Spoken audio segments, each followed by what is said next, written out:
In New York last year, some lawyer submitted a brief from ChatGPT to a judge that had ChatGPT write the whole thing and didn't read it.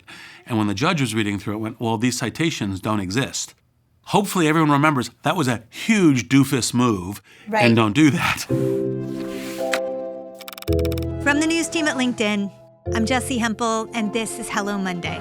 It's our show about work on our own terms. Today we're talking about artificial intelligence. And just before your eyes glaze over here, before you flip into doomer mode and start worrying about how it's going to take your job or destroy the world, I invite you to consider being an optimist. To just consider, what if things go really radically right? What if this AI can get us out of a lot of the biggest problems we find ourselves in, and it's no more complicated than you learning to use it right now? Our guest today is Reid Hoffman. He is the founder of LinkedIn. And here's the special part. He's a friend. I got to know Reid 25 years ago when I was first starting to write about tech. And at every step of the way, he has helped me to conceive of the ways that tech can help humans to get to a better future. You know, Reid has this great podcast. It's called Masters of Scale. It's about business and technology leaders. He talks to them about how they built really big and meaningful things. But this new book that he has out, that's what we're going to talk about today. It's called Super Agency. Here it is. Check it out. Is that a cover or what? Now, the subtitle, well, it just frames our conversation. What could possibly go right with our AI future? That's the question we're going to try to answer today. Now, this episode was filmed live right here in our studio for our premium audience, and there was lots more conversation than you're going to get to hear today. If you are just really loving this topic and you want to go deep, I hope you will. You can check it out if you're a premium member. We have the link in our show notes. Okay, with that, on to the show. Part of curiosity is just start exploring. Like, for example, you could even go, well, what questions should I ask you? Yes. Right. I mean, it's like, you know, and the curiosity is saying, hey, what could I discover? What could I explore? What would be something? It's a little bit like you come to a new city and say, well, what should I go see? Right. Kind of as an angle. And that's having that mindset of kind of openness, curiosity.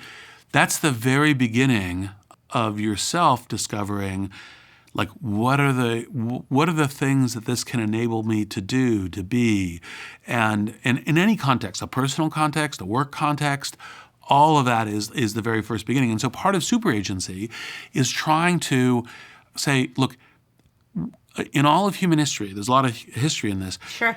Every time we get a big new technology, and whether it starts with like the printing press or even earlier, or electricity or the internet, it's like, oh my God, what does this mean? It could be the end of everything. It's the end of human agency. It's the end of civilization. There's a doomer bit to it, yes. Right? Like, this is definitely going to ruin everything. Yes. And by the way, I know how people are going to use it. Yes, exactly. They never know. And in every single time, dialogue starts that way, and the end result is a massive increase in human agency. Right. And super agency is when we all get our superpowers together, because you getting your superpowers also helps me. Which is a powerful idea. And we're going to dig into that, but I want to bring some folks in the audience into the conversation. And I have a question here from Dr. Shahid Mahmood, who is from Dubai. And Shahid says, how can AI enhance emotional intelligence in workplaces, foster empathy, self-awareness, and deeper human connection? You know, I think it's a great question. One of the things that I loved about the startup that I co-founded prior to my current one, although I'm still also involved with Inflection, is they have an AI agent called Pi for personal intelligence. Right. And the idea was to train EQ or emotions equally with IQ. So yes, be as smart as GPT-4 and so forth, but to do so with kindness, with compassion, with kind of interaction. And I've actually already seen the kind of training set begin to, what you're trying to achieve with that agent spill over into other agents and kind of how they're doing them. And that pattern is one of the places where it's like, how do we learn who we become as human beings? Is, well, who we talk to, the modes that we interact. And so if we're in interaction modes, which are kind, compassionate, that helps with that. And And I think you can obviously bring that in. Like, for example, say you're in, your manager or you're in the HR department, and he's like, okay, I have to have a difficult conversation with employee 1 or employee 2 as part of this. And actually going to these agents and saying, well, how might I approach that difficult conversation? What might be some things to do? You'll find that they give great advice on that. And you can ask specifically to ask the agent to add empathy to the equation, right? Yes.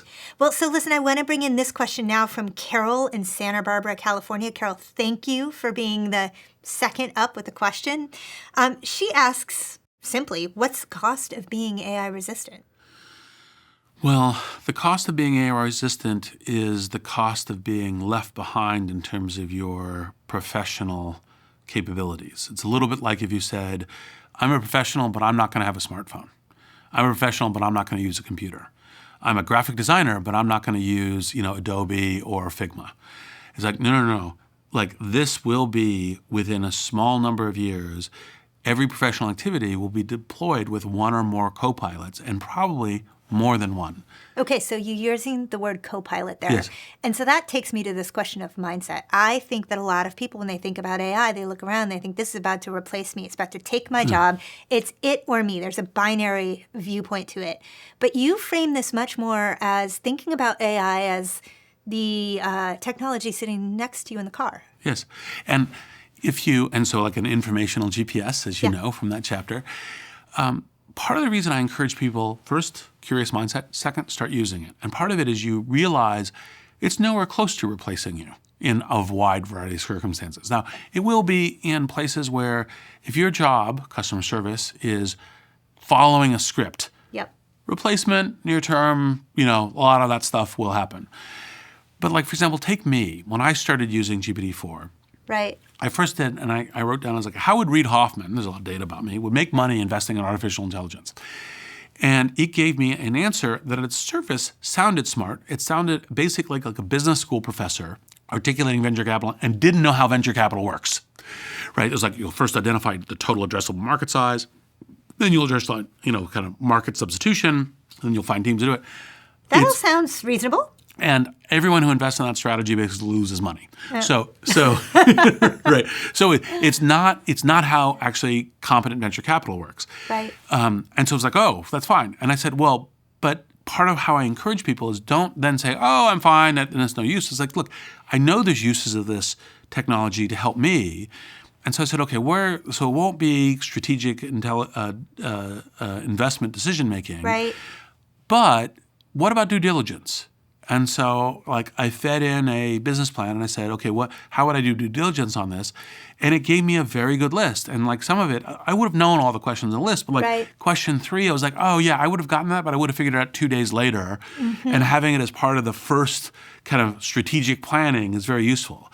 And so I think finding how you use it and what are the things that you bring that are special, and it will change some of your skills. So, for example, as opposed to the okay, I'm, doing this specific, call it Excel spreadsheet jockeying. Yes. The agent will help me do that a lot better as opposed to needing to know all the little minutia.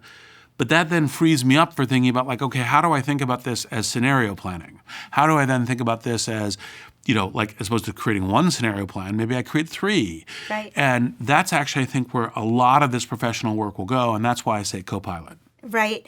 And we just had a question from Meme Fox in the chat, which I'm going to bring back, which, she is asking specifically about the more actionable applications of this. And you've just talked through a couple of them. You talk about opening ChatGPT. It's almost like these are Reid's hacks. These are the things that Reid does too.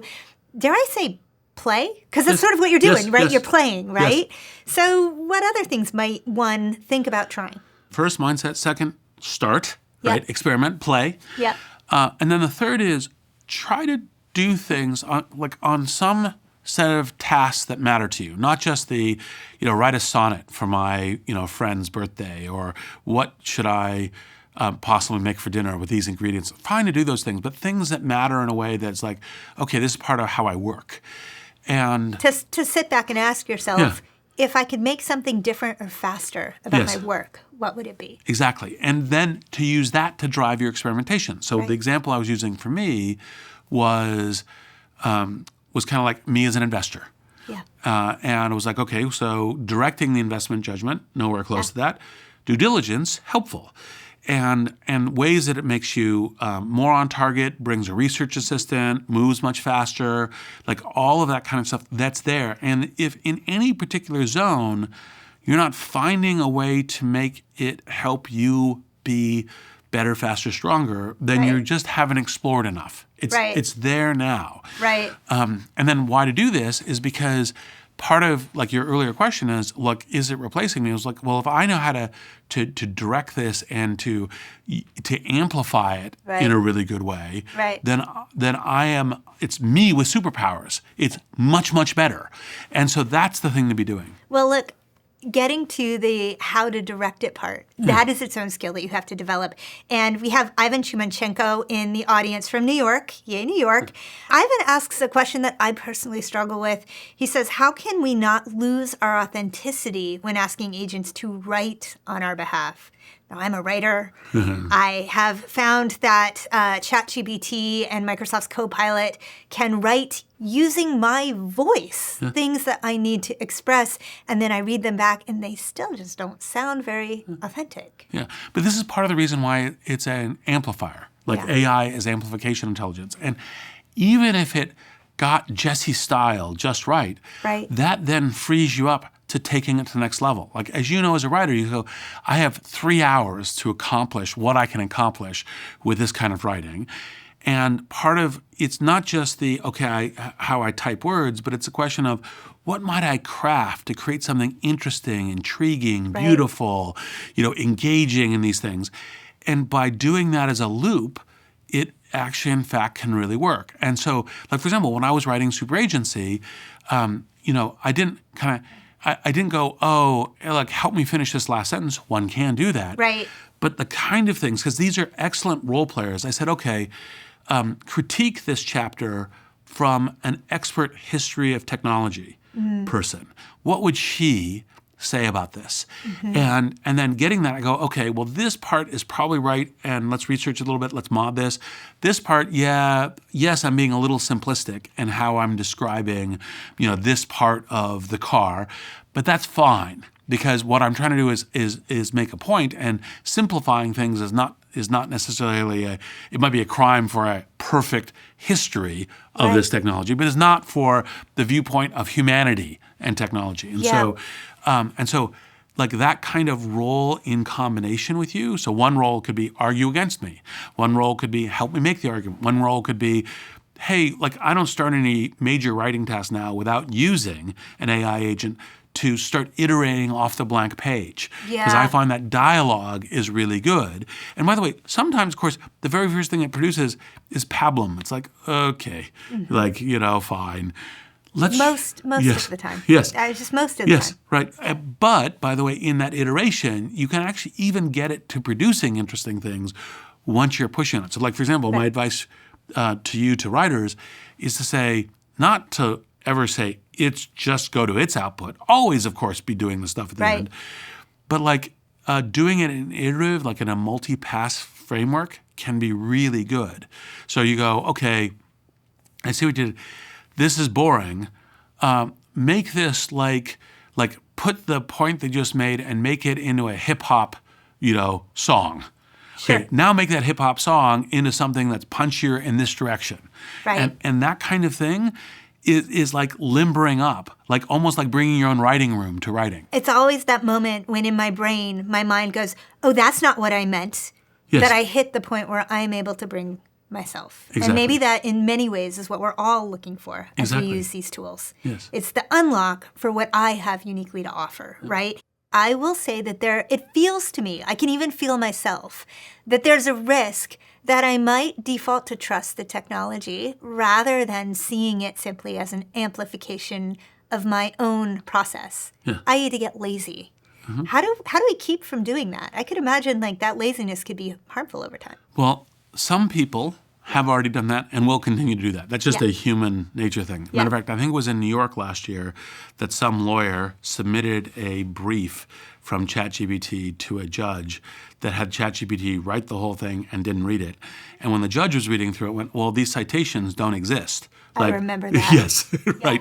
And it's like, well, hopefully everyone remembers that was a huge doofus move, Right. and don't do that. Right. And you can be error in that. And by the way, even when it's getting its citations right, I mean, part of what you're bringing as a professional, as a human being, is the judgment to it. So you should, like, I never proxy. Right. Right. But, like, think about it, and you go, well, okay, that sounds roughly right. Yeah. Like, maybe what would be a cross-check? And by the way, one of the things you can do with that, with an AI is it says X, Y, and Z, and say, okay, critique the answer you just gave me. Right? Like, that's a good discipline generally, because then you look at the critique and go, oh, okay, maybe I need to research this more. No, it's fine. What is happening to human intuition as AI sort of enters the landscape? Well, it's very early, so it's hard to say anything here very definitively. Sure. My hope is that when you have like this AI companion that is hopefully exciting your curiosity and that you're interacting with, it's helping you refine a much better intuition through it. Because, like, I'll get to, for example, one of my favorite use cases, which is take some difficult technical subject. Sure. Quantum computing, drug discovery, any of these things. Take a technical paper, put it into Copilot, ChatGPT, and say, explain this to me like I'm 12. Yep. And it does a great job. Yes. Right? And then go, okay, I think I got that. Okay, explain it to me like I'm 18. Right? Yes. Like, by the way, you'll get a different explanation. And that way of learning and understanding things really helps add to it. And part of how our intuition is developed Yep. is through experience of what things are true, which things are false, which things are learning, how you play them, that kind of thing. And so maybe I'm incurably optimistic, but I think that my hope Right. is this really helps even elevate human intuition in this. And of course it requires being a little active, leaning in, being curious, having a learning mindset. But, at least I hope everyone who's here watching us is here because they are curious already. Well, I would say that you are incurably curious, and that is why we have so many new inventions that your hands have touched. Folks want some practical advice on the things that many of us are trying to do when we are here in Community and LinkedIn, namely find new opportunities, identify opportunities, and position ourselves for them. So I want to spend some time talking about that. Let's start with the obvious. How can AI help us position ourselves well for job searching? Like the equivalent of being in dialogue about how to improve your profile, what kinds of ways to present yourself, to be in dialogue saying, hey, I want to have a conversation with you trying to figure out what are the things that I should most consider putting forward about what my strengths are, what my virtues are, what my capabilities are. So there's a whole set of like, how do you present yourself, what your headline could be, what are kinds of things to think about. Yeah. You can also ask it to be like, say, okay, you ask this, what would be the next level game? Or what would be, which of this advice do you think is most important or least important? Like all of that in dialogue, I think is very important. Right. Then the next thing could be is, okay, given this is who I am, what are the obvious things for me to consider and look for, and how might I run a effective, kind of opportunity search? But also, like, what would be some surprising things? Like, what would be things maybe I hadn't thought of that would be good for this? This, to me, is the real opportunity with this technology. Yes. I've got a great question here from Allison Hankey. Allison she's thinking about managing and hiring, right? And she says, since AI skills are now in demand across industries and roles, how should orgs think about evaluating AI literacy when we're hiring non-tech employees? Well, I think you want to have as much AI literacy as you can. I think that's a good thing. Part of it is kind of I'd probably start with a few things, like describe your learning curve, like what things have you learned, what things have worked and not worked in it, and why. Yeah. Because the learning curve is what matters, because these technologies, one of the lines I love from Ethan Mollick is, the worst AI you're ever going to use is the AI you're using today. Yes. Right. Like they're getting better. Yes. And Ethan Mollick, by the way, if you're not following his work, he's a wonderful thinker about this and a business strategist. He's very practical. Exactly. That's part of like this audience should definitely be following Ethan Mollick. Yes. On LinkedIn, folks. Yes, exactly. Anyhow. Matter of fact, I think his LinkedIn profile is the book blurb I gave him for his book. Right? And so it's a question of how you bring like the kind of that learning curve and mindset into what you're doing. And then you say, well, I'm looking for more advanced knowledge on this stuff. And then say, okay, so tell me about what kind of prompting and meta-prompting strategies you have found work and don't work. This is a question I ask people just constantly when I'm talking to someone who is smart and engaged in these tools. I say, what are some things you've discovered recently about what things to do in interacting with these tools? Think of it as kind of mindset prompting. Right. Like say, all right, so I'm asking a question, you have a prompt of something. Say, consider the Zen paradox of what is the sound of a tree falling in the forest with no one's there to hear it. Now, answer this question. Right? And that kind of thing is like, okay, there's just a very wide set of tools because you can't really do that with human beings, right, in ways that is all productive, but can be great with the agents. But Reid, it does, as you're talking about this, I realize that a lot of the reason that I even know to ask a question like that is not because I've tried it with ChatGPT, but because I've talked about it with my friends and colleagues. Yes. And it feels to me like that's a key piece of this puzzle that we don't want to miss. Yes. That we need each other as humans as we try to decode this. And I do that, I do that all the time. Yeah. Okay, so I have a question here from Liam Darmody, who is in the United States. Liam says, what new careers are coming since so many people are afraid of AI replacing their jobs? Well, I suspect that there's a lot, but you didn't know, like for example, when the car was replacing the horse and buggy carrier, you didn't know you're ultimately getting an Uber driver. All these kind of different, it didn't know that the car would end up creating suburbs, which would have entire construction industry around it. The fact that I can't point out to 100 right away is not a cause for dismay. That is the normal process in these things. Now, people talk about obviously there will be a bunch of stuff in AI training. Let me give maybe a very specific example to help people understand, I think, part of how to think about this. So customer service jobs, as they are currently, which is I answer the phone and I follow a script, that stuff will get broadly replaced by AI. Yeah. Then you say, well, is all customer service people going away? It's like, no, I could see, what I nearly guarantee you is you're going to start having customer service experience architects that will be looking at kind of what the agents and the interaction with customers look like, and they'll say, hey, what we should actually do is make sure that we have a follow-up message the next day and seeing how they're doing. If we have the AI agent ask for that, you'll start having people who are paying attention to this stuff and saying, how do we architect this to be a much better experience and engagement with the customer and between our company and ongoing and that kind of thing. And I think that kind of job will now become much more prevalent because of this. Right, a really design-oriented job. And I should say we are just out with our Jobs on the Rise report here at LinkedIn. And the most notable thing about this 25 jobs at the top of this list is that almost half of them did not exist 25 years ago, right? Just didn't exist. And that's important to remember. And I want to come to another question. This one comes from Walter Guevara in Washington, D.C. Walter, you ask, as AI becomes more integrated into hiring and professional development, how should we be rethinking our personal branding and our networking to remain competitive? Reid, you are maybe the networking guru. I don't know if I'm the networking guru. I help provide a few tools. But I think, look, it's always about people, right? Like in the startup reviews, it's like, look, who are the person you become is the people that you're connected to. I don't mean this necessarily only in the LinkedIn context. I mean it's kind of like the people who help you imagine the future, talk to you, who give you honest feedback and all this stuff. So I think it's extremely important to do, and there's obviously kind of tons of ways. And you were just already gesturing at one of them, which is in talking to people around you, what you can give people that you're connected to and what you can also get from them is, here's how I'm discovering great uses with Right. these AI chatbots. Right. Here is things that I'm discovering, and that gift to them, is the kind of thing of, oh, you care about me, and then, well, how are you?